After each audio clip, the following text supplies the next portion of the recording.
Hello everyone, welcome back to my channel. I'm really hoping this video works out because I'm recording it on my mum's phone because my phone isn't working at the minute, so if it's like different quality, different sound, anything like that, I apologise. I just hope that it goes up because I've had issues recently and I haven't been able to post. Anyway, I wanted to record a video today that was requested by a couple of people that wanted to know the kind of easiest beginner houseplants that I have and that I would recommend to anyone starting their collection, kind of the easiest to care for. So I am going to get on with that. I have, I think, about 5 or 6 that I'm going to talk about today because I don't want to talk about too many because it might be a bit like overwhelming, but I'll just talk about like my top kind of 6, I think. So I'll just go over the ones directly in front of me. So this is I've always called it a money plant. People call other things money plants. I don't really know, but I've always called this a money plant. This is like a baby of the big version that I spoke about in my last video. But this came with actually 3 of these. I have 3 of them split between pots like this. There was like £5 in Sainsbury's. My boyfriend got them for me. But yeah, I would just consider this one of the easiest to care for because the massive one that I have outside was so small when I got it, and all the other plants that I had in that like older collection died except that, like basically except that one.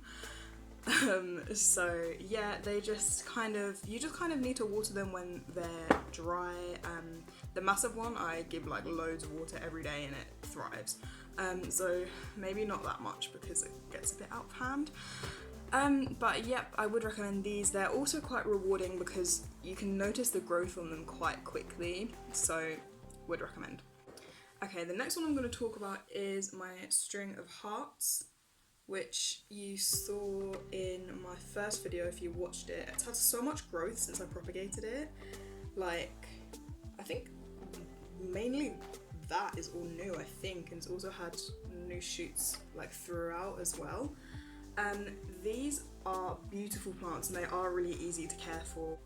Firstly you need to make sure that they're not all tangled up because I guess that you get better growth when they're a bit more like free, and they grow so quickly that it's really rewarding to see, and also they're so easy to propagate that it just means that you can extend your collection a bit if you wanted like a couple dotted around.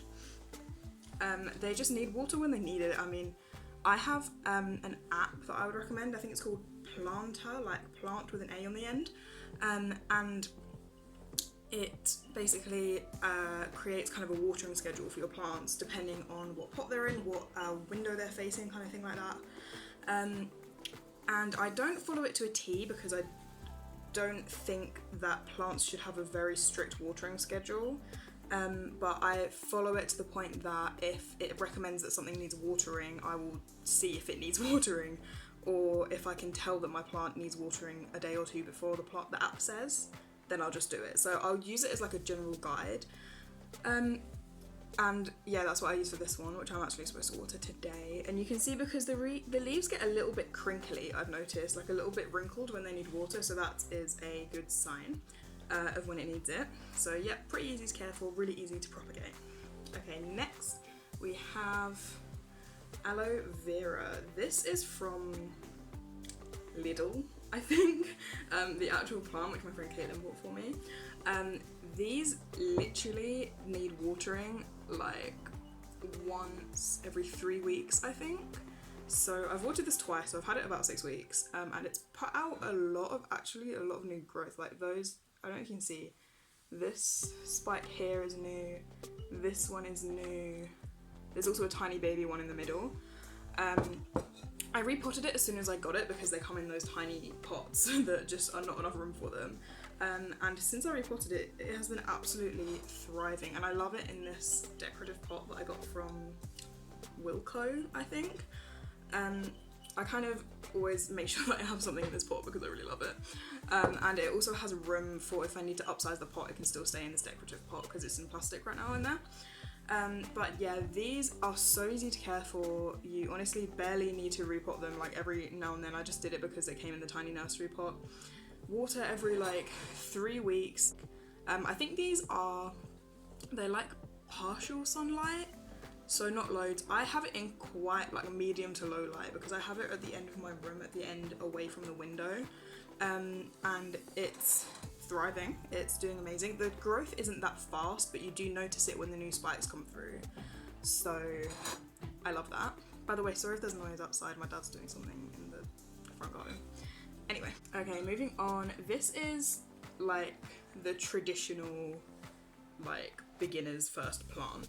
This is a snake plant. This is a mother-in-law's tongue snake plant, which I found really cheap, and it's got a lot of damage from before I bought it. Like when I found it, it was damaged, but I wanted to get it anyway. These are just like, you barely have to water them. Again, I just follow the app for this one. I actually follow the app more like strictly with this one because it doesn't really care either way. Like it's not really going to complain if it doesn't get water, but yeah, I have a lot of the leaves are quite damaged. If you can see there, like some of the tips are missing. So I think what I'm going to do with this one eventually is I'm going to take some of the damaged leaves off and try and propagate it. I've heard that you just need to kind of cut like a triangle shape at the bottom of the leaf and then sit it in water, and then that's when it's supposed to start rooting and forming new leaves. But I don't know, I'll look more into it, maybe make a video on it if anyone wants to see that, because I love this plant and I think it's gorgeous. It's just that it's got a lot of damage, so I would like to maybe start some new ones with it.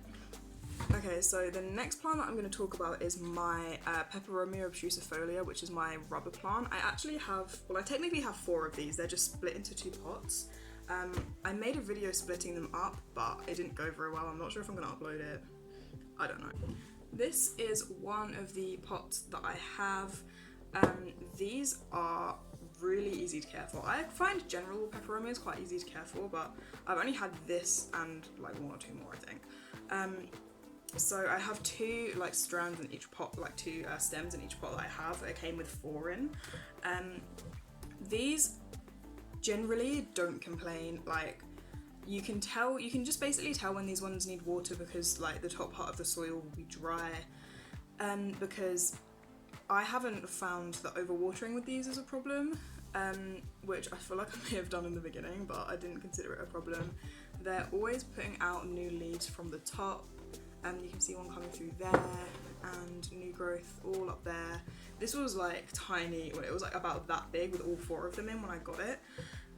So very rewarding because you can see a lot of new growth, and also they're quite like hardy, like they don't really mind if you skip a water or if you overwater them, I've noticed, in my experience anyway, or I just happen to have taken good care of them accidentally.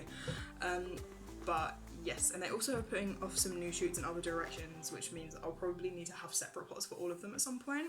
But I love it in this pot here, which is where my Dieffenbachia originally came in, which is in terracotta. You can't see it behind me. Which is in terracotta now, which I made a video on, but it didn't work.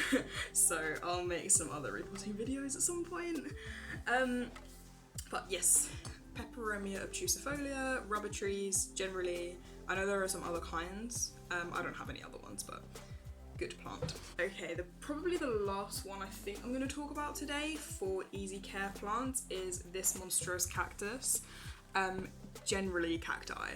I used to have a lot when I was very young, when I was about like 12 or something. Maybe a little bit older than that, I'm not sure, but I used to have quite a lot, but I overwatered them. And also they weren't really in the right potting mix. Like I got one that is supposed to be like a cactus potting mix, but I realise now that it's just kind of a crap one from the range. I wouldn't recommend. But yes, this one, I used to have a tiny baby version, and then I was in one of my, a local nursery near me, and I saw a bigger version, and I was like, oh my god, it's a second chance for me in this plant to get on well. And it has been doing amazing. I have it in some potting mix from the same nursery that I got it from, and because I had to repot it eventually because they do come in quite small pots. But it's been doing great. I might have to recheck the roots at some point because I realised that it was sitting in water for a little bit and I hadn't noticed. But I've changed it around so it's just on a tray and not in a pot now, so that's fine. But generally, these are so easy to care for. You water them very sparsely, they don't really mind. Especially during the winter, I don't think you're really supposed to water them at all, so that you can literally just have them around and it's really nice. And if you just check after a while, you can see that there's been growth, but obviously it's so slow that you don't really notice at first. But I love this one. It's very difficult to like touch. So repotting is a bit of a faff because obviously she's spiky, so it's a little bit difficult, but I got through it with an extra pair of hands, because the like base of the stem is quite easy to hold. But yes, I love this cactus. I don't have a lot of cacti at the minute in my collection. I've got quite a lot of succulents, but I don't have a lot of cacti. I would like some more, to basically make up for the fact that I killed so many when I was younger. Okay, so those are my recommendation plants for beginners. I know that other people have different lists as well. Like a lot of people say like pothos. I think it's supposed to say pothos, I'm not really sure. I have one behind me. I don't know if you need that pink pot. I have a pearls and jade, but I haven't had it long enough to really give a review of the care for it. But yeah, I hope that you enjoyed that little introduction to low maintenance kind of plants. I love all of these plants and I would recommend them for any beginner. So a lot of my plants generally are easy care, but that's just because I do a lot of research when I buy them into how to care for them. So I know a lot of plants are a bit more finicky, like I could make a video on those as well, but generally, if you do your research on the plant that you're getting and you figure out how to take care of it properly, or if you get an app like Planter and just follow it generally, like roughly, then you should be fine.